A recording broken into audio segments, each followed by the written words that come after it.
Okay, I think we'll get started. So, hello everybody.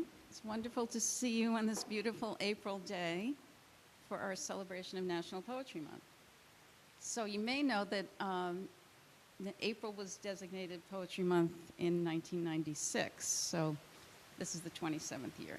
And we are excited because at First Parish we love keeping the spirit of poetry alive. And excited to share it with all of you and with everyone watching on our YouTube channel. So I'm Marianne McGowan, and on behalf of the Diversity, Equity, and Inclusion Committee, I welcome you to our event today. We are honored and excited to have the renowned Boston area poet Charles Coe return for a second year to lead us in an afternoon of poetry and music, followed by a reception and a book signing. So I'll tell you a little bit about Charles. Charles Coe is a poet, a writer, a teacher, and a musician. He has taught in a wide range of settings, including Dingle, Ireland, and has worked with children and adults of all ages. He currently teaches in the Newport MFA program at Salve Regina University in Rhode Island. Charles has published 4 volumes of poetry and a novella. A native of Indiana, Charles has made Boston his home since 1975. And a fun fact about him is that he plays the didgeridoo, an Aboriginal instrument from Northern Australia.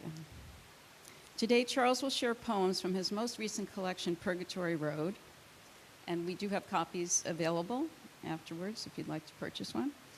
And he will lead us in writing some poetry ourselves. And for that, we have some little blue books over there and pencils, but don't worry, looking at the books, we're not having an exam or test on this, so just for you to scribble. We will also hear some of his a cappella vocal work, and he will sign copies of his book afterwards. Please stay tuned for refreshments and a chance to chat. We are so honored to have Charles Coe with us today. Welcome, Charles.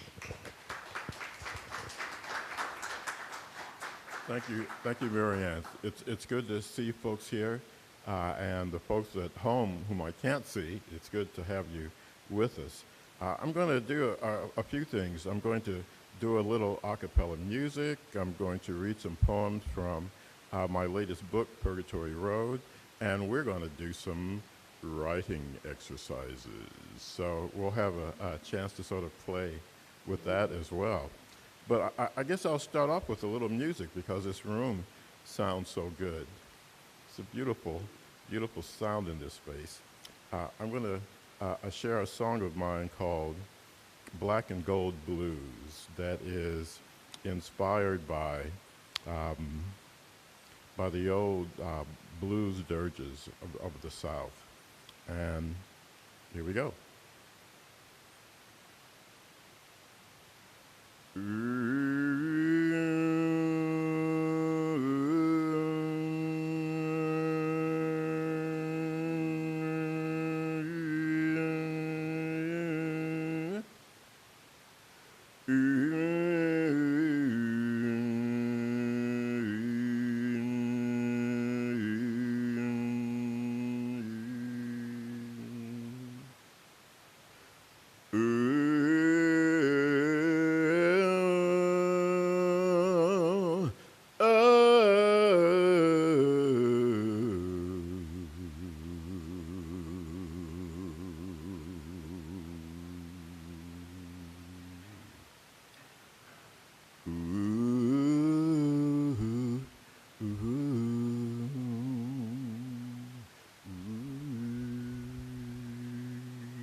Oh Lord, forgive me for my sins. Oh Lord, forgive me for my sins. The lights in here are getting dim. I wish they turned them up again. Oh Lord, forgive me for my sins.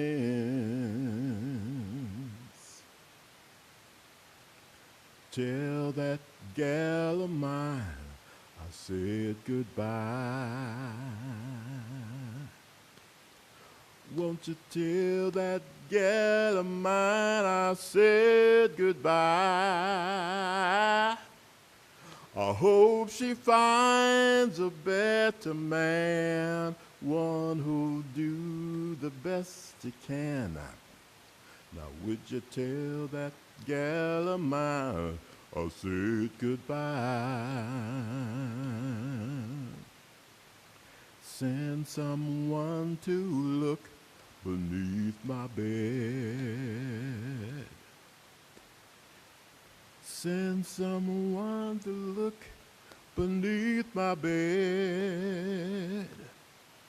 'Cause there's a box of black and gold. It's got some things it should not hold. Nah, you better send someone to look beneath my bed. Oh Lord, forgive me for my sins. Oh Lord, forgive me for my sins. I just can't seem to catch my breath. I guess I ain't got much time left. Oh Lord, forgive me for my sins. Oh Lord, forgive me for my sins. Oh Lord, forgive me for my.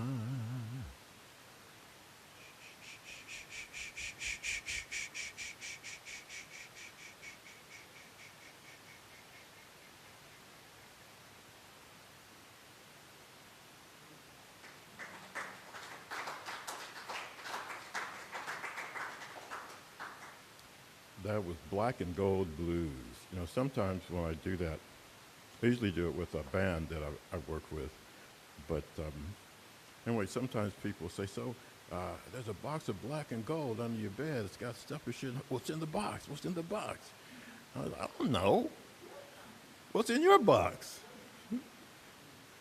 Sometimes questions are more interesting than answers, right? So I'm gonna read some stuff from the new book, Purgatory Road. This one is Opportunity. A woman in the park stands talking to a friend while a little girl sitting behind her on a bench feeds an ice cream cone to the family dog. Dogs are noted opportunists where food is concerned, and this one's no exception, making short work of the job at hand, or rather the job at tongue, while the woman's attention is elsewhere. Funny how our idea of what's important changes with time. When I am older and grayer, looking back on this day, I won't remember the headlines, the daily litany of atrocities and disasters. I won't remember the comings and goings of some flavor of the month celebrity. I'll remember the way the wind tossed dry leaves on a sunny autumn afternoon. I'll remember a dog's tongue, resolute and efficient, and a little girl's conspiratorial smile.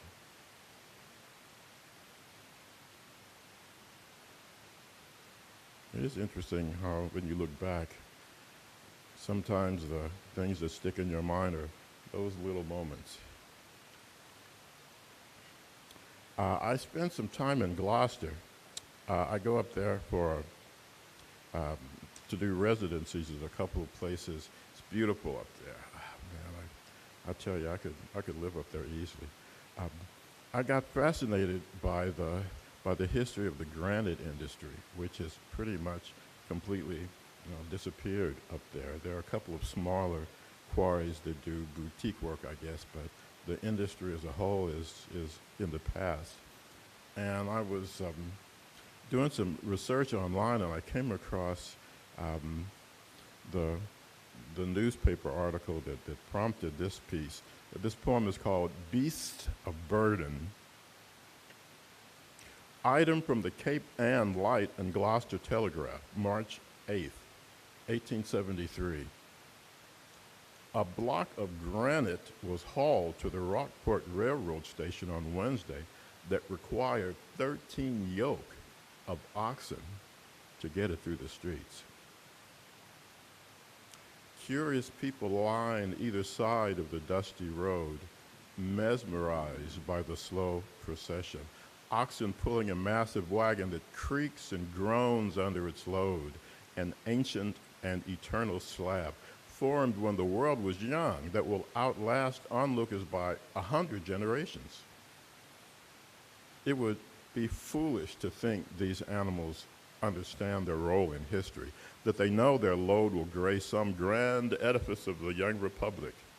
They are simply beasts of burden who pull when prodded, eat when fed. But millennia ago, long before human masters with yokes and whips, their ancestors freely roamed the endless plains. Now at night, lying asleep in barns, do they ever stir at the touch of some distant memory, some timeless dream of fragrant, waving grass stretching beyond the horizon?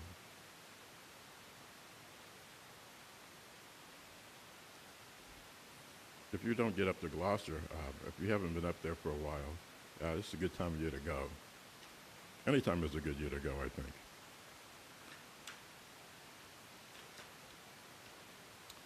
Fish story. I think some of us might relate to this. At the supermarket, dinner company coming, something of a hurry. I'm standing at the fish counter while the person ahead of me is in the middle of a private Piscine consultation, asking whether to choose this fish or that fish or this fish for a particular dish, inquiring into the provenance of the finalists, asking for cooking advice. And I realize this errand will not be a quick one after all, that I will indeed be standing at this fish counter until, no, beyond the end of time, when the human race has long since vanished, a fading image on the retina of the universe, and the earth itself but a lifeless cinder drifting in eternal circles around the sun. Anybody ever been there? Mm-hmm. There are actually a number of poems in here about animals. It's funny when you do a piece of work and then you come back and look at it and you say, there are these interesting little themes, these connections that I was sort of aware of at the time, but I didn't plan. So sometimes when somebody comes up to me and says, oh, that was a real cool image in that poem about such and how it represents, and I go, oh yeah, thank you. And I said, I had no idea I was saying that. Oh, thanks. Quality of attention. I'm at the kitchen sink washing dishes and see through the window a little brown rabbit making its way through the yard next door, ears and nose twitching, alert for predators. As quietly as possible, I lift the screen for a better look. But the rabbit freezes at the faint sound. Suddenly, no longer flesh and blood, but a stone garden sculpture sitting under a chrysanthemum bush. After a vigilant moment during which I'm silent and still, it starts to move again, nibbling and poking through the grass. I'm humbled by this creature's quality of attention. When I think I'm concentrating, my mind is actually a leaking garden hose. My nose itches. Am I ready for that meeting? Who's frying onions? I rinse a plate and put it on the dish rack. When I look up again, the rabbit's gone.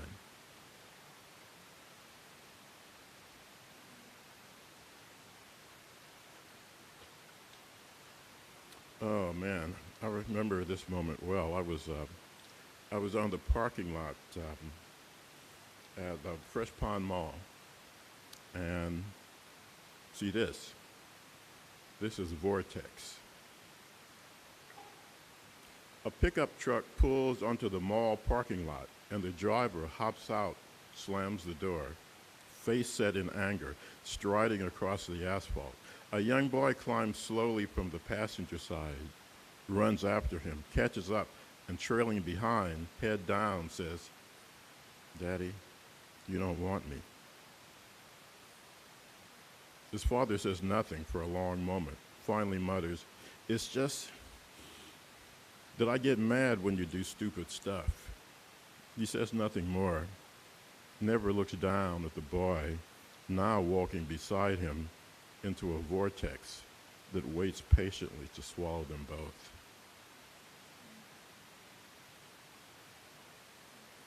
You know, you see stuff like that, see how people interact sometimes in public with their kids, and you're saying to yourself, man, if they're this kind of whacked out in public, what the hell is going on behind closed doors? So you just say a silent prayer for a kid in a situation like that. Say a prayer for the family, because there's no such thing as a happy bully. It doesn't exist. It's impossible. It defies the laws of thermonuclear emotional dynamics. End of sermon. I was speaking of standing at the sink washing dishes, like I was talking about in the poem about the rabbit. I was washing dishes, and this phrase popped into my head: butt dialing Jesus. I go, say what? And I said, oh, well, I got to write a poem about that. Of course. And so I start writing a poem, la, la, la. And, I'm thinking it's going to be kind of a fun, funny thing. But as often happens when you're doing some kind of creative work, you go in with one idea, but something happens, and you maybe wind up somewhere you didn't expect to. And so this is butt dialing Jesus. There was a time when voices emanating from my pants would have caused concern. But now I simply shrugged, pulled out my phone to hear a recording. You have reached the Son of God. I am currently speaking with another supplicant, but please hold. Your salvation is important to me. This was followed by music. I expected celestial choir, or maybe an elevator-friendly version of My Sweet Lord, but was instead treated to acoustic Delta blues, interrupted after just a few minutes by the voice of himself, greeting me by name and asking how you could serve. I was startled, didn't expect to actually get through. What's the one true religion? I asked, flustered, just to have something to say. All of them, he replied. None of them. I was taken aback. What? That's it? Yeah, that's it. He said, follow the golden rule. Leave the campground cleaner than you found it. Look, anything else? I have a lot of people on hold. I had nothing and muttered my thanks. He said, go in peace, and broke the connection. I put down the phone, stared out the window. The guy across the street was clearing snow off his sidewalk. Never really liked that dude. But I grabbed my shovel to go lend a hand.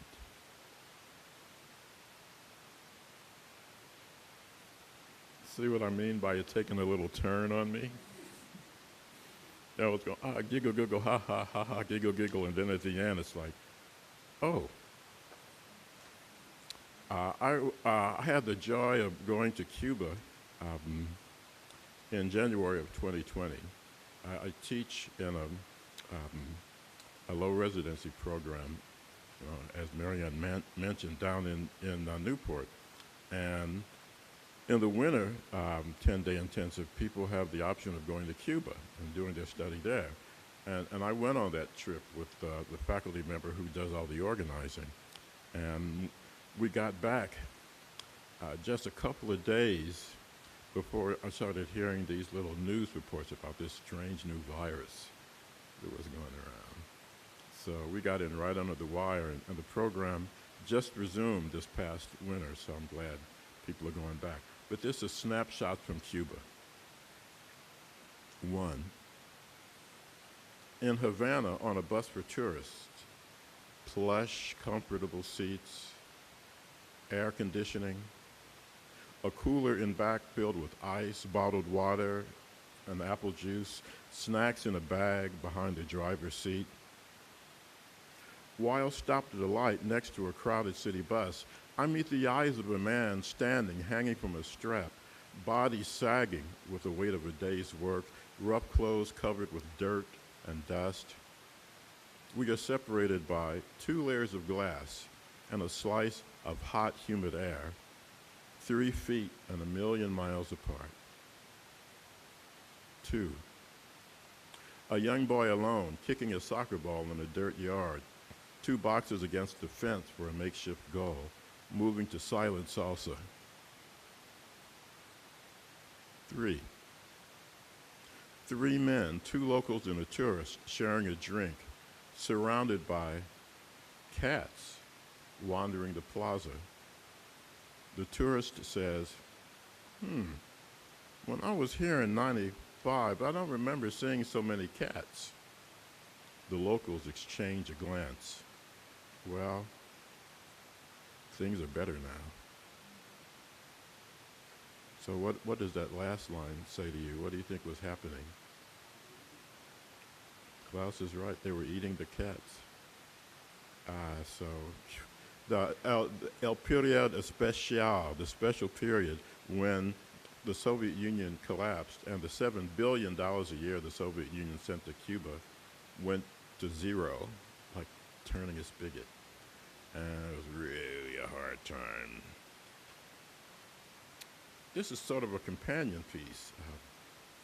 I lived in the South End for a while in Boston back in the late 70s when it was still a slum. I mean, there was really no other way to put it.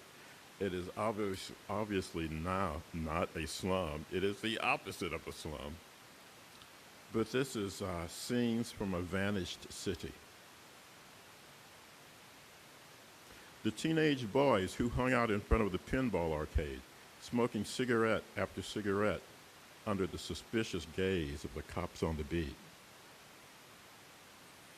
The old black man in what's now a real estate office who dished out ribs and fried chicken and collard greens and mac and cheese and cornbread to drunken revelers pouring from parties and clubs at closing time.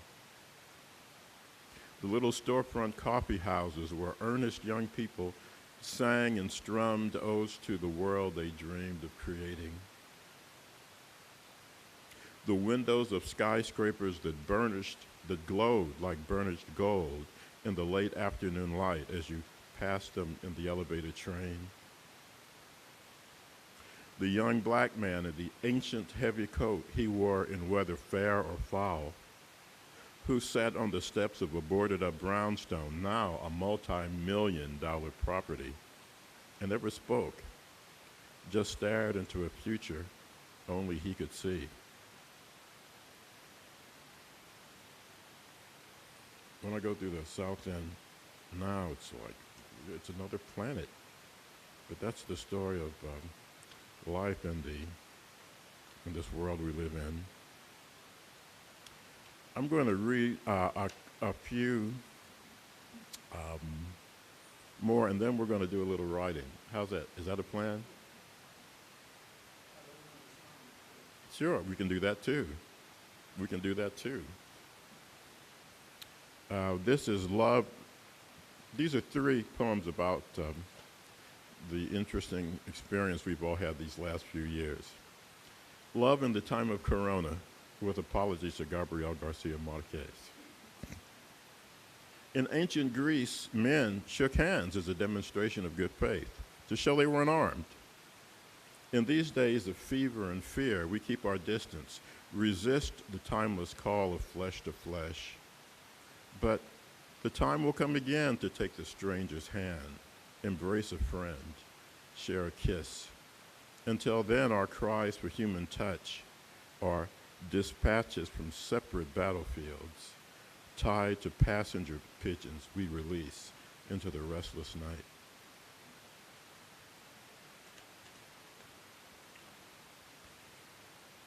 And this is Something on the Wind, another dog poem. See the themes that you don't realize you're putting into the word. Something on the Wind. A car waiting at the red light has a dog with head stuck out the back window, tongue hanging, snout twitching, beguiled by some intriguing smell. The average dog nose is 1,000,000 times more sensitive than a human's. A bloodhound's nose 100 million times. Now this dog's a mutt, not a bloodhound. Genetic fruit salad, a United Nations of dog. But it has a fine nose and appears unconcerned about its lack of pedigree, focused instead on whatever it's sniffing. And it occurs to me there might not be a more contented creature on a planet than a dog with head stuck out a car window. The light turns green, the dog moves on to new olfactory adventures, and I wonder what it smelled here. What it smelled that I could never detect with this feeble human nose, even if that nose weren't covered by the mask I'm hoping will protect me from something on the wind.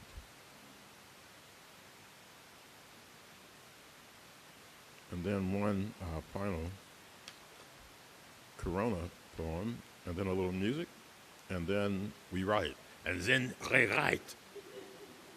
Writers never retire, they just revise.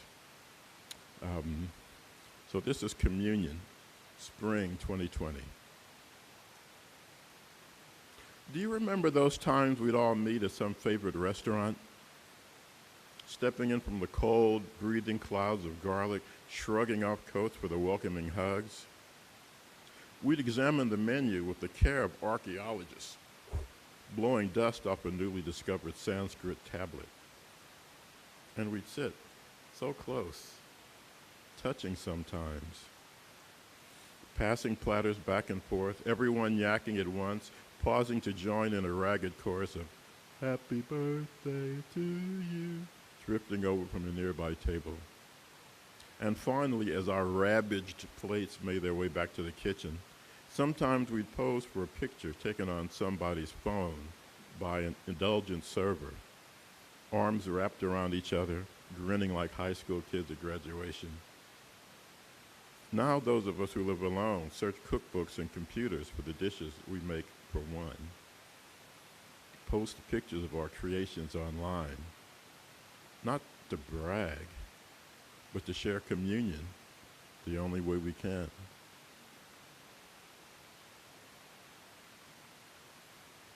So things are better now, and we hope we can keep them that way. We just have to keep being careful. We can't get cocky. So since it's springtime, I'm going to sing what was one of my mother's favorite songs. And my mother loved to sing when she was doing dishes or housework or when she was in a good mood. She didn't have the world's greatest voice, but that doesn't matter. She sang on key an impressive amount of the time. So, let's see.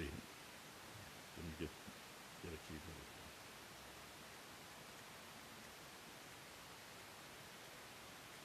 When the red robin comes bopping along, there'll be no more sobbing when he starts throbbing. It's over. Sweet song, wake up, you sleepyheads, get up, get out of bed. The sky is turning red. Live, love, laugh, and be happy. One time I was blue, but now I'm walking the fields of flowers. Raindrops glisten, but still I listen for hours and hours. I'm just a kid again, doing what I did again, singing that song. When the red robin comes bopping along. Dee ba do do ba do do do bit the boo do do ba do do da da da da do do da da da da do do do da do do do do do do do do I do do be da but do do da da da ba do do do do da do do do do do do da do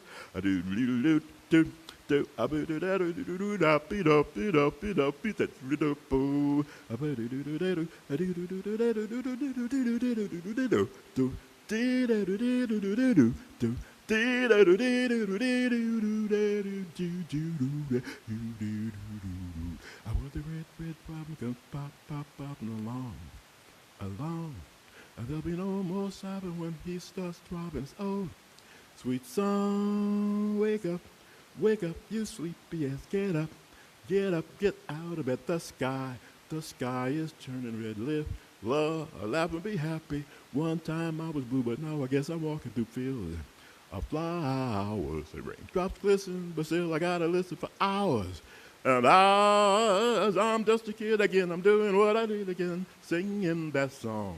When the red, red robin comes, pop, pop. When the red, red robin comes, pop, pop. When the red, red robin comes, pop, pop, pop, pop. And everybody know the boy is hopping. Everybody know the boy is rocking. Everybody knows it's time to get up on your feet. The one you hear, the red, red robin come a popping along. Sweet.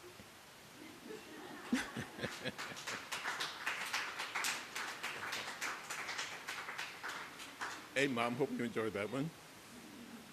So I'm going to read one poem, and then we're going to do a prompt that is a response to the poem. This is, I Wish I'd Held My Father's Hand. My father put what he wanted to buy on the drugstore counter and said a polite good afternoon to the young white clerk, who didn't return the greeting or meet his eye, just stared at the items as if father had dumped a bucket of kitchen scraps, and then with exquisite slowness that dripped contempt began to ring them up.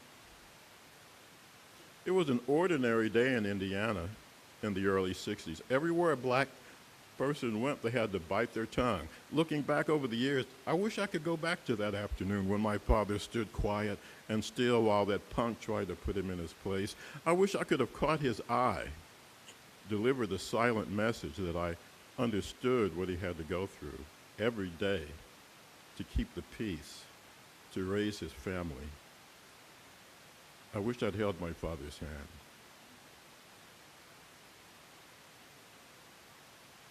So I'd like us to think a little bit about that moment. And we're going to do the first of a few prompts we're going to do this afternoon.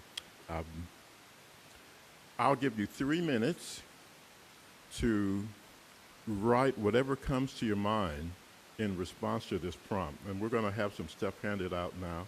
And the folks at home, please feel free to join us in this exercise and put something in the chat. And if we don't get a chance to look at what you put in the chat, it'll be part of the permanent record of this event. And I encourage the folks at home and any of you to look at your prompt responses and think of how you might put them into something you're working on now, or how they might encourage you or inspire you to write something else. So the prompt, and I'll give us 3 minutes to work on this prompt.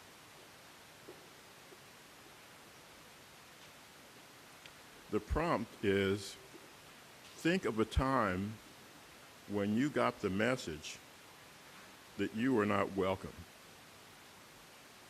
Think of a time you got the message that you were not welcome. It could be you were in an environment that felt uncomfortable or unfriendly, or it could be something personal that happened when you were at school or whatever. So 3 minutes, and think of something that happened that gave you the message that you weren't welcome. All right, 3 minutes, go.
Ding, ding, ding, ding, ding, ding, ding. Would anybody like to share what they wrote? Marianne, there's a microphone over there. If we can hand it to anybody who wants to chime in. Anybody want to share what they wrote? That doesn't have to be anything. Klaus, doesn't have to be anything sophisticated or polished. Like I said, we're just sort of blurting out. It could be images or impressions or just moments. What I noticed right away is that it got me right away in a sort of a foul mood, thinking about that. And it was a thing where I had studied, or I was studying engineering in Munich with a friend of mine, or at least I considered him a friend at the time. And he was a rich kid, arrogant, sort of party person. And I asked him whether we could go in the discotheque together, and he immediately, with his body language and with words, told me, no way, they're not going to go with me into this party. This is not where you belong. So that was it. Great example. Thank you. I guess for the setup, mine's more like a journal entry, but the setup is I was a guest conductor at an opera theater, and I got a kind of a chilly reception. So I was backstage with one of the assistant stage managers. Cool hat. Thanks. I guess gray is the new black. I'm allowed to wear it. No, I'm kidding. I like it. Yeah, he was joking. Oh, you were joking. So could you just say a little bit more about that? Just the vibe of that moment, the feeling of that moment. Well, it was a conservatory graduate program, so it was a student group. I was a young guest conductor, so the vibe was I wanted to feel part of the company, not outside the company, even though I was the conductor and they were learning. But the staff was supposed to be they're in between student and professional colleague because they're supporting the event, and I was just trying to establish a sort of a jocular, loose connection. And my effort was received as a critique instead of a playful You're right. observation, friendly observation. So you were already in a box. Kind This of. person already had you in a perceptual box, if you will. Interesting. Yes, Vicki, please. These are spanning a little bit of time. Got a title even. Don't get close, she's dirty. First time, the world is suddenly upside down. My bed, my mom, my dad turned on our heads. Sirens, police. In a taxi, a mom hisses to her daughter, don't get close, she's dirty. Last time, at night, the ice cream shop is full. I look at all the flavors, each one walking out with their cones, wondering, why are the servers huddling in a corner, hissing, Americans? Whoa. See, they already knew who you were. They didn't need to know anything about you as people. They do. And that's so often the case when you think about circumstances that come out of this that are associated with feelings that this prompt brings up.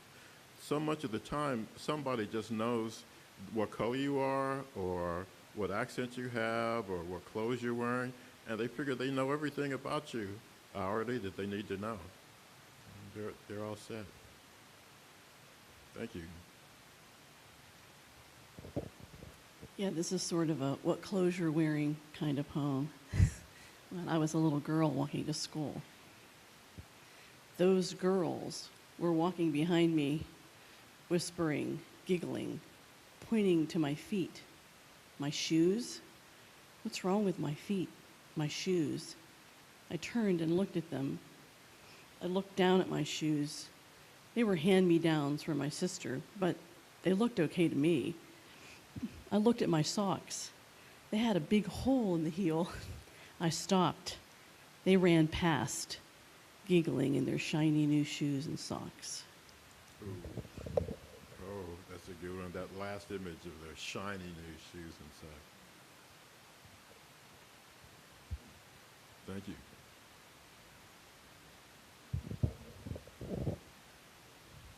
Anybody else? Getting my exercise. Okay, then we can come back.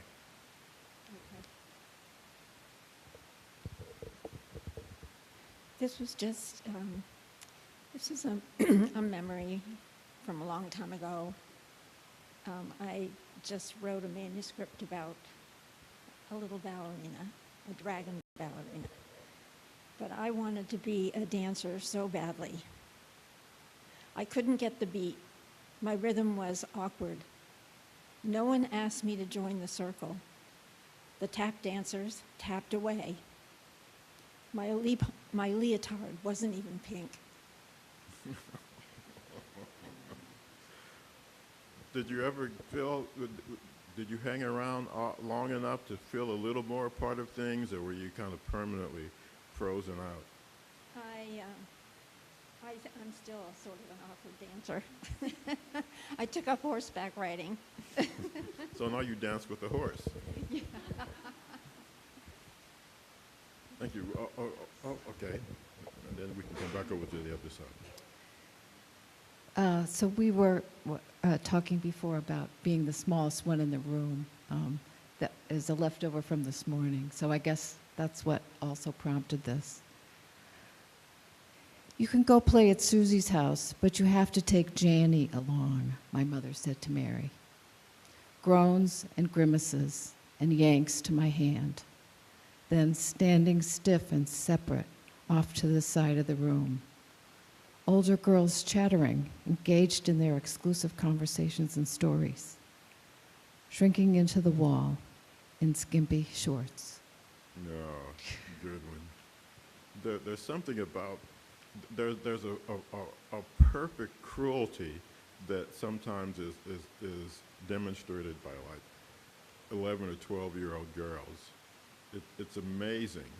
You know, they're like emotional Tyrannosaurus rexes. They just rip your flesh to shreds, and for no reason, for absolutely no reason. Because they can. Because they can. Thanks. I was tense. They were unknowing. He said something that caught my heart. I stopped my breath. I tried to frame my feelings. I tried to express my thoughts of respect, of acknowledgement, of gratitude. I didn't want him to feel less than, but at least equal. I wanted to join him in his pain. His face was sad. His face said, I thought, that he saw what I was trying. But others wouldn't hear.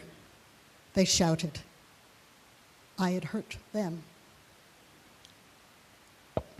Wow, you did that in 3 minutes. Very impressive. Wow, Okay, thank you. this is a little different. This is also from childhood. There was a time when I did not feel welcome in my own home, strangely. My mother was getting ready for company. That's what we called people who came to the house. She was cooking a meal, cooking up a storm as she did, and she wanted the kids out of the kitchen, out of the house even. Now, I don't remember where my siblings were. They are not featured in that memory. All I know is that I went out the front door, sat on the front steps, moping, feeling very sorry for myself. I just wanted to be in that kitchen. Poignant.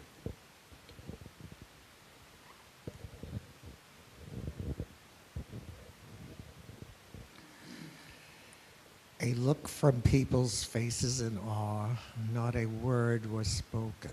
A finger pointed at the door. What did I do? Being new to the group, where was I to go? Oh, an artist's life. What kind of group was this? Many different ones. Well, But it was something, it was an experience that you'd had in more than one setting. yes. Yeah, being the outsider is really difficult. I mean, some people sort of set themselves up to not care about it. Say, well, if they're rejecting me, it's not my problem; it's theirs. And some of us really take that rejection to heart. I think most of the time it's a mix of the two. You just got to keep that place inside safe from that and realize that it's not about you, it's about them. But it still hurts. It's still awkward and uncomfortable. I mean, I think somebody on the chat had something to say here. Pamela Frame, who is on the chat, says, I was so excited at a birthday party for a 40-year-old niece. Glad to be included. Her husband surprised her with a trip next fall to Africa. Wow, there was a folder with fancy printed stuff.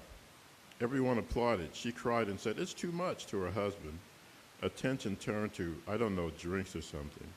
I wandered over to the folder to see the printed booklets and color photos, hoping to know what countries and imagine what it would look like. My sister-in-law said, I'm not going to look at this now. I said, okay, but I would like to. She closed the folder. Wow.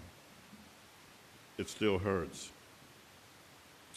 And I'm not sure how to pronounce this name. It's spelled Synuntg. And they say, I think I smile too much and I am not aloof. I love to chat and seek answers. That's too forward for them. I certainly didn't feel their warmth. In the countryside, I sensed that the color of my skin accorded being ignored. It is lovely, but not for me. France could never beckon me back. Wow. Well, sorry you had that experience there. I've never been to France. Someday I would like to go.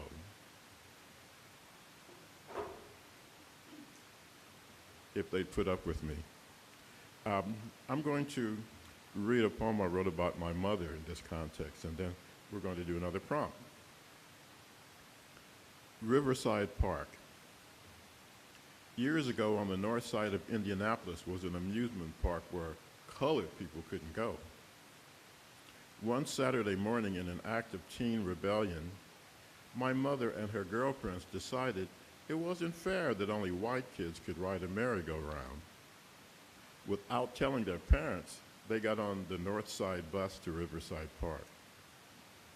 But when they got off and walked up the driveway to the gate, the white guard stared in astonished rage, shouted, where you niggers think you going? You know you can't come in here, go on, get. And as if those words weren't enough, he bent to scrape up gravel to fling at them like a farmer shooing crows from his cornfield. Terrified, humiliated, the girls turned to run and left childhood lying in the driveway of Riverside Park.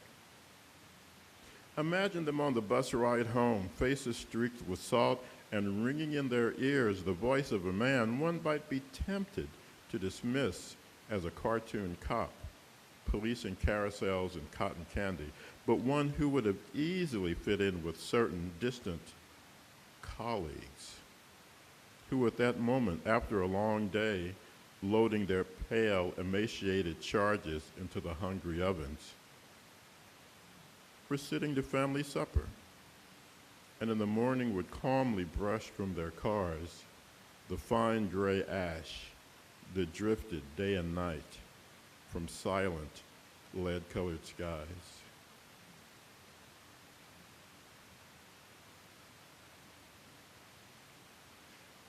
So with that, we're going to do another prompt, another 3-minute prompt. And this time, the question is, think of a time you stood up for yourself. Think of a time you stood up for yourself. 3 minutes. Let's go.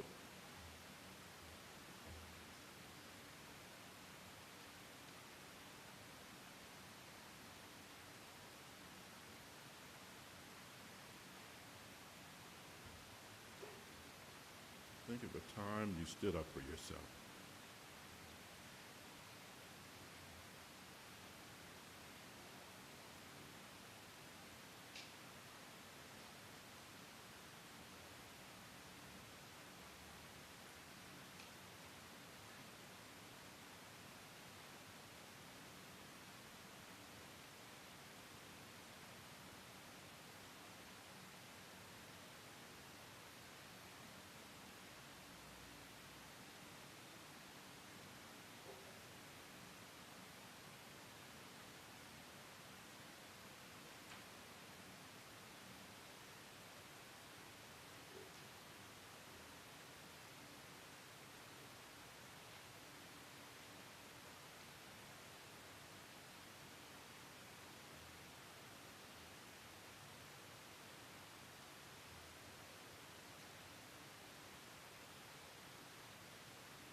Okay, so the question was, think of a time you stood up for yourself. Would you like to share? Sure. Sure. First grade, first day. Mrs. Boynton, I'm not like my brother. I have to learn how to read. All right. Well, so what was she coming at you with? She was. No, she was great. Oh, she was great. My brother was 2 years older, same little elementary school, public school, and everybody knew everybody, you know. And he'd learned how to read at home before he went to school. But second-born child, you know, they were busy. And so I, like most kids, was learning to read at school. And somehow, for some reason, I put that out there right away as soon as I met her. She may have said, "Oh, you're Eric's little brother." So you declared yourself. You said, "This is who I am. This is what I need." Yeah, I differentiated myself right away. Cool. So what was her response? She loved it. I'm not sure I remember the event, but my mother would tell this story all the time. Because Mrs. Boynton just thought it was so great that I could state clearly that I wasn't totally in his shadow, that, you know, I needed something he hadn't needed. That's So- fabulous. You know, and this sort of calls up something that if we had like hours and hours we would go into, that you can think of it as a defining moment. So many times in childhood or adulthood, there are these moments where a situation is going along a certain way, then something happens, and now things are different. So you had a defining moment where you said, this is what I need, and you shaped your experience with her going forward. Cool. Who else? Yes, please. He said, I want you to feel okay about my cheating on my girlfriend, and I just want to do it in your house. Don't be such a prude. No, I don't even know your girlfriend yet, but when I meet her, I want to do it with a wide open heart. Oh, wow. Yeah, that guy's best in the rearview mirror, I assume. Good one. Wow. Well, I have is this thing on? Childhood experience that just came to me even before this man expressed his. But it was in school, high school, and I was in a class, Mrs. Shuford's class, and she was considered an intellectual, and she was kind of intimidating, and I'm not usually intimidated, but she intimidated me. And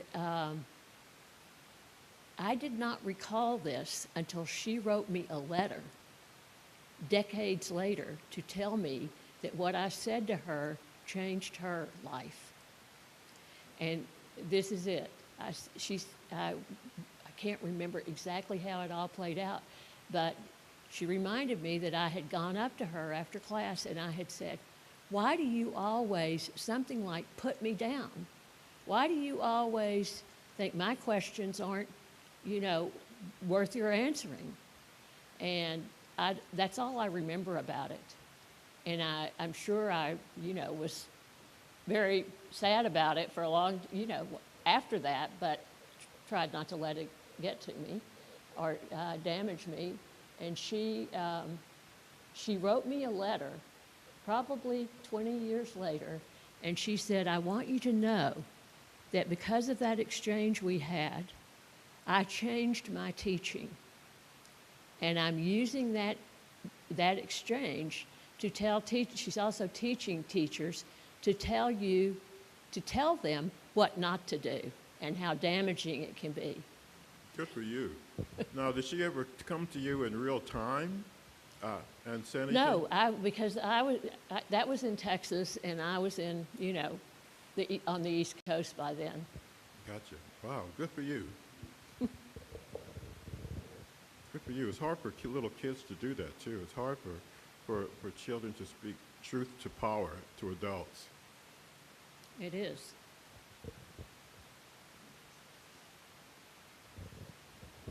So I didn't exactly follow the prompt, but this is what came to mind. I was in the park, a nice day, sunny, lots of parents with their children, no one stepping on the flowers or even on the grass. All was calm until I heard a shrill voice and saw the hands flying. It took a minute to register. A mother was hitting her child, slapping her face and head, and yelling, oblivious to everyone else around. No one moved. No one seemed to mind. No one noticed. No one moved. I got up and walked over, told her to stop. She looked at me in total shock. I saw how young she was. She called me lots of names. My heart was pounding, but she stopped. I gathered my kids and left the park, and she said goodbye to me. Well, you stood up for somebody else. Somebody else.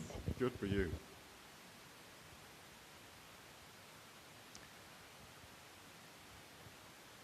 Okay, I'm the youngest of four. Here it is again. It came right up. I had had enough. Riding in the car on another long trip, the family started in their teasing again. the old familiar taunt. Jim, Judy, Mary, and you were supposed to be Mark. But no, you were a girl, said in an ugly emphasis. I yelled out in my 5-year-old strength, God wanted me to be a girl. That shut them up. Good for you. Bravo, bravo. You know, I just got to tell you a quick story. There was this movie that came out some years ago called Aliens. It was the sequel to a movie called Alien, and you know, the creature pops out Oh, of I remember your that. person's chest and so forth. But these Marines were going to do battle against these creatures, and they were coming out of deep sleep. And one of the Marines is a woman, and she gets out of her pod and she's doing these pull-ups, and she's bad. And this jerk Marine, this other guy, comes over and says, Vasquez, anybody ever mistake you for a man? And she said, no, how about you?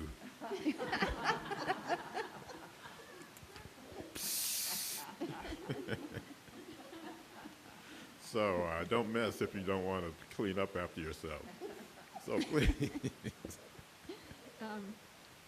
Okay, this is another nurse and I were at a job interview, and this is, we were being interviewed by this very sort of uncomfortable, mean-looking, large woman who knew nothing about nurses. And she said, I can't hire the two of you. That means 2 salaries and 2 benefit packages. And nurses aren't really needed. These are elementary school nurses. And I answered, we're applying as one position. We'll job share half and half. That's one package, one benefit package, one position, and nurses are needed. There are over 600 students in this school with chronic health conditions and life-threatening allergies. We are needed. And she didn't say anything, and she hired us. Boy, these are some pretty inspiring stories. It's like, come here.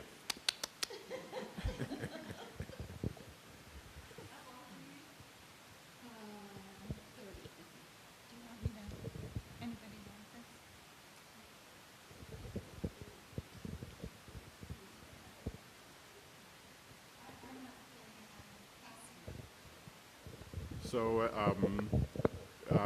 these are great. If there are no more, let's move on. I want you to remember that so many of these stories you're telling have the seeds of defining moments. And again, that idea is one that if we had lots and lots and lots of time, we would explore at length, defining moments in your family, your community, and in the country, many opportunities to look at how something happened that sort of changed something for you. And there, as writers, as poets and writers, there's a lot of fuel in those moments. There's a lot of kinetic energy in those moments of change, of transition. So think about the things that you've written with your prompts, and maybe let some of that stuff marinate, and you can wind up expanding on those ideas later. It could be, again, part of something you're already working on, or something you say, hey, I think I want to write about that. I haven't thought about that for 50 years, but I think I want to write about that now. So I'm going to read, how's our time doing? All right, we still got about 20 minutes. I'm going to read the couple of poems, including the title poem, then I'll do a little more singing, and that probably will take us to the finish line. The latest book, again, is Purgatory Road. And I was raised Irish Catholic. I went to parochial grade school in Indianapolis, all black kids, all first and second generation Irish nuns and priests. And I've written about that in other places. There are some poems in this book that address it, and it's a thread that goes through a lot of my work. so this is Purgatory Road. We were told in parochial school that purgatory was the place for souls not damned to hell, but needing purification before ascending to heaven. Souls guilty of unconfessed venial, not mortal sins. There was fire and suffering in purgatory, but just for a while. How long a while was not explained. But we were told that if you died before you confessed your venial sins, the chances were pretty good you'd wind up in purgatory. Well, purgatory wasn't like hell where the damned burn for all eternity. As grade school kids, the concept of eternity was somewhat unclear. But one day, Sister Helen explained eternity by telling us to imagine a solid brass globe the size of the earth. Once every 1,000 years, a dove flies by and brushes the globe with the merest tip of a wing. The time it would take that touch to wear the brass globe to nothing is the first second of eternity. Sister Helen scanned our small, perplexed brown faces and nodded, confident her explanation had gotten her point across. My main takeaway was that even if purgatory was a drag, it was better than hell. At least you eventually got sprung. So I started thinking of purgatory as heaven's waiting room, like a doctor's office, tables piled with ancient copies of Reader's Digest, Life magazine, and highlights for children, only with fire. Of course, I wasn't foolish enough to share any of these speculations with the nuns or priests. We were not allowed to question matters of theology. The rites and rituals of youth, the mysterious incantations in a secret and ancient language, the calm, inflexible certainties of the Baltimore Catechism, the dark and quiet confessional box, are all dust-covered relics in my mind's closet. But one time, driving through a small New England town, I passed a sign for Purgatory Road. And the name tossed me into the Wayback Machine to when my life was ruled by pale faces draped in black who spoke with great assurance in the voice of God on all matters spiritual. I think now that maybe this earthbound life is itself something of a purgatory road. The navigating the potholes of sorrows and disappointments, the roadblocks of fear and failure, the endless random acts of casual cruelty, is our own rite of purification. That crucible of cold fire through which we all must pass to become ourselves. Thank you. Thank you. I'm going to read this last poem, then I'm going to sing a song, and then we have a few minutes later for any kind of questions or comments or whatever, stock tips, recipes.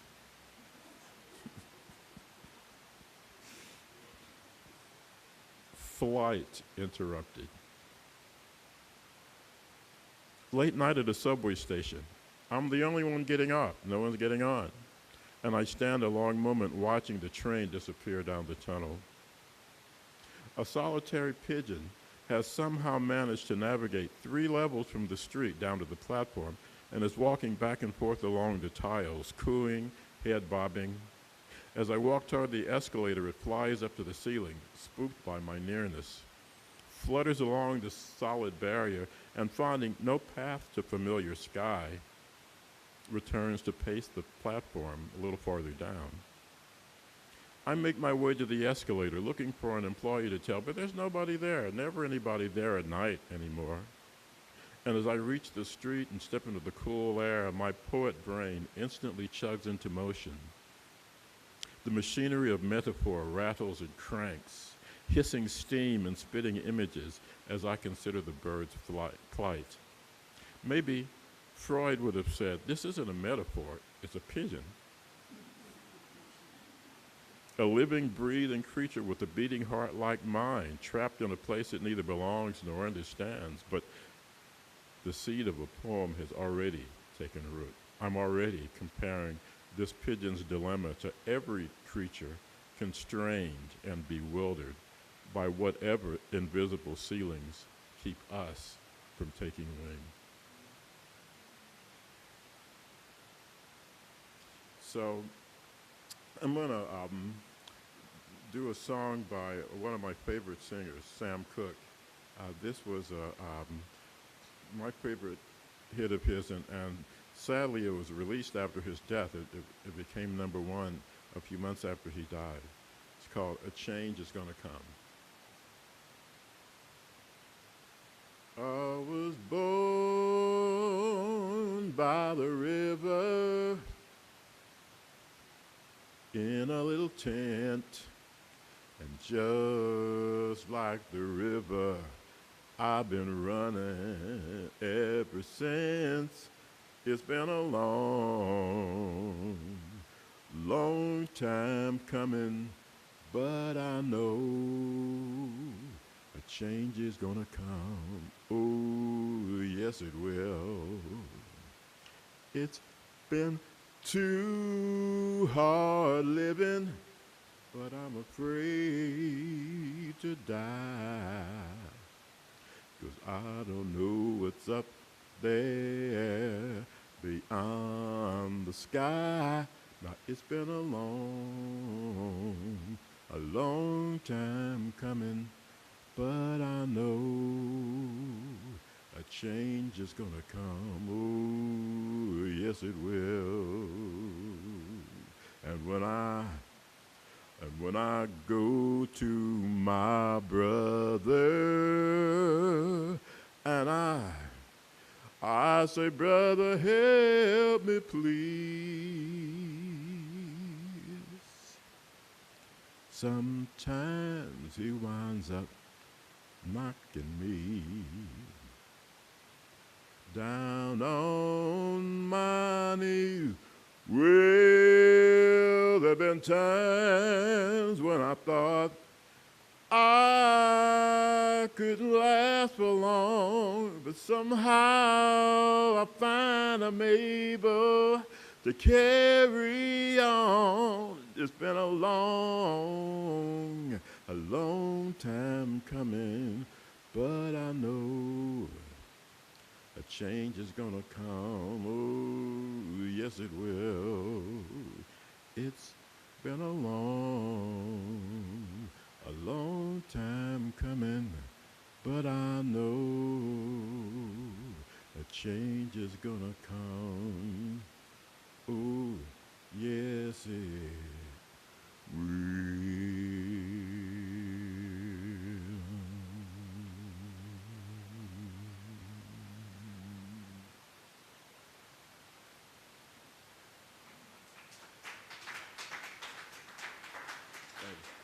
Mr. Cooke, Mr. Sam Cooke. So, in our little time we have left, any questions? Anything we didn't talk about that you'd like to talk about? You look like you have something in mind. Yeah.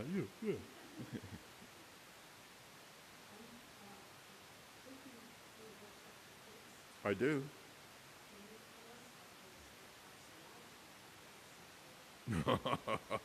Oh, good question. I work with elementary students and high school students, and I love it. They're all so different. I think my favorite age is like middle school, working with middle school kids, because they're stuff to do some really sophisticated thinking, but they're still kids. They're not. It's funny if you see sixth graders near the end of the year, and then see them at the beginning of the next year when they come back for seventh grade. They were sixth graders at the end of the year, and now they're seventh graders.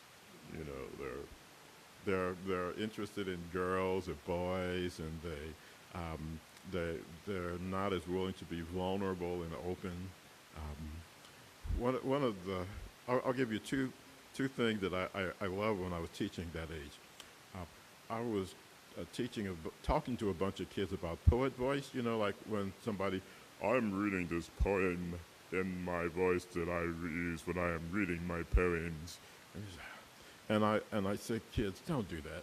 And I take one of their poems and read it in poet voice, and they giggle, and one of them says, wow, that was a feelings ball, like a cat's hair ball.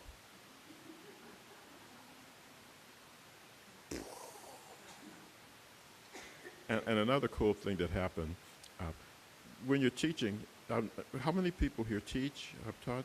Okay, okay, cool. So you know that the teaching is a different experience when everybody who is sitting there wants to be there from when you're teaching a group and they're all there whether they want to do poetry or whatever, or art or not. Well, I was in one of the latter settings, and there was this little girl, these were all sixth graders. She was like, no, that's cool, I'm just doing my thing.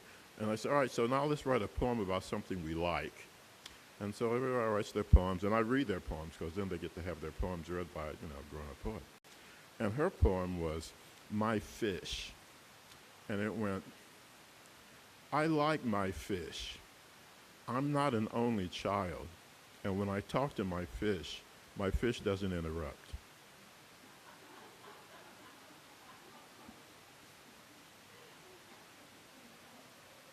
I've never written a better poem than that. Or it's good. So that was a great question. And when I talk to my fish doesn't interrupt. And the people who invited me there, and the board and the other teachers were in the back of the room, and everybody cracked up. They cracked up, the students cracked up, and the girl was like, for a second, she thought people were laughing at her, but she very quickly got that they were laughing in delight and pleasure. They were laughing with her. I never saw her again, but she had that moment. She had that moment. So, my fish doesn't interrupt. And any other questions or? Nada? Everybody's good? Yes, please.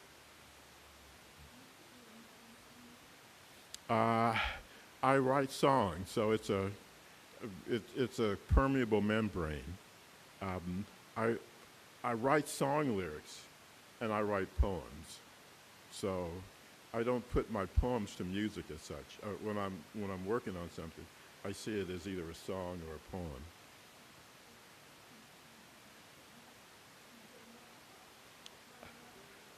Okay, well, generally speaking, a song is going to be metered. It's going to be in iambic pentameter. It's going to be like da da da da da da da da da da da da. Generally speaking, and I seldom write poetry in that form, in iambic pentameter or in rhyming couplets. I work occasionally in forms. Like Villanelle, I don't know if people are familiar with, it's a poetic form, or haiku, or sonnets. This sonnet could be a song. It's called Sonnet for the Young Lady Who Offered Me Her Seat on the Train.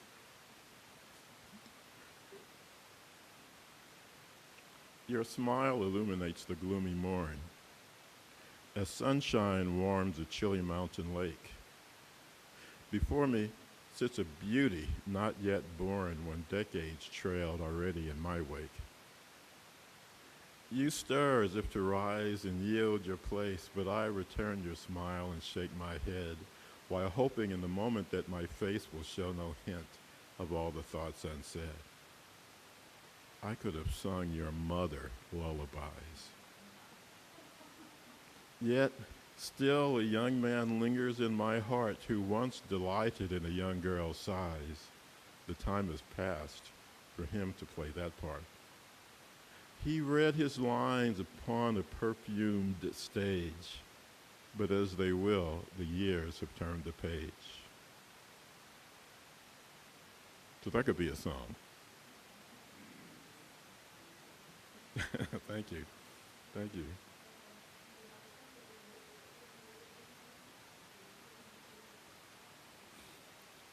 It's often the type of melody. When I do write songs, the type of melody and the feel are sort of determined by the content. So the song I did at the beginning of our time, the Black and Gold Blues, as I was starting to write those words, that form, that sort of New Orleans style dirge, sort of immediately sprang to mind as the musical framework for that. as opposed to, you know, for a silly example, a country western tune or a rock tune.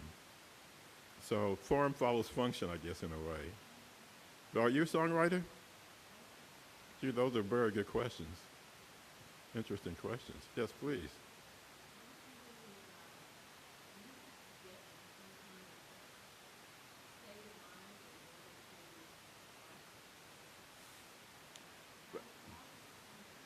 That's a really good question. You know, the butt dialing Jesus, like I said, that came to me from a title when I was doing dishes.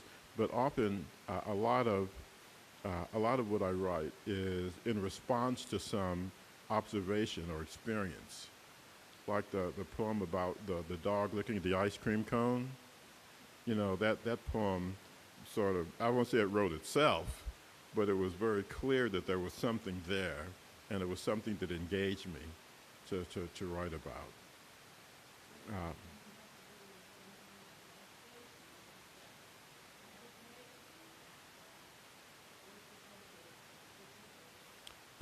No, often I'll be sort of just going about my day, and lines will come to my head. Sometimes I pull out a notebook and write things down. I'm very interruptible. You know, when I'm writing, I don't need to be cloistered, although it's helpful. And I like to go away to, like I was talking about going up to Gloucester to write. I like to do that. I like to be in a place where I'm not walking past that pantry I need to straighten out, or that closet I need to clean, and I can just be in a different space. So, but I don't have any real ritual for writing. You know, I sit down. No, I'm lying. I have an environment I create as a writer. I'll sit down, and I like music, instrumental music, like you know, Chopin etudes or classical guitar or early Miles Davis, you know, the melodic stuff. No words, can't listen to any words. I have a writer friend who listens to NPR while she writes. I have no idea how she does that. I would lose my mind. So, you know, I have a cup of coffee, or if it's in the evening, I'll have a little shot of bourbon or some such. And I've created my environment. I like to write at night. There's something about being up really late that there are fewer psychic transmissions, I guess, going around. So.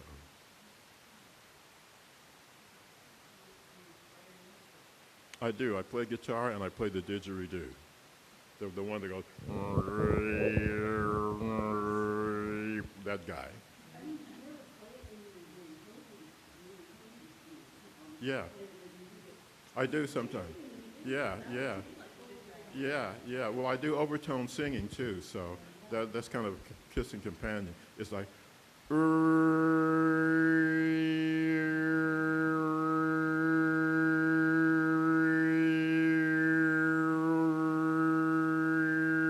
so that's sort of like, it's similar to what you're doing on the didgeridoo.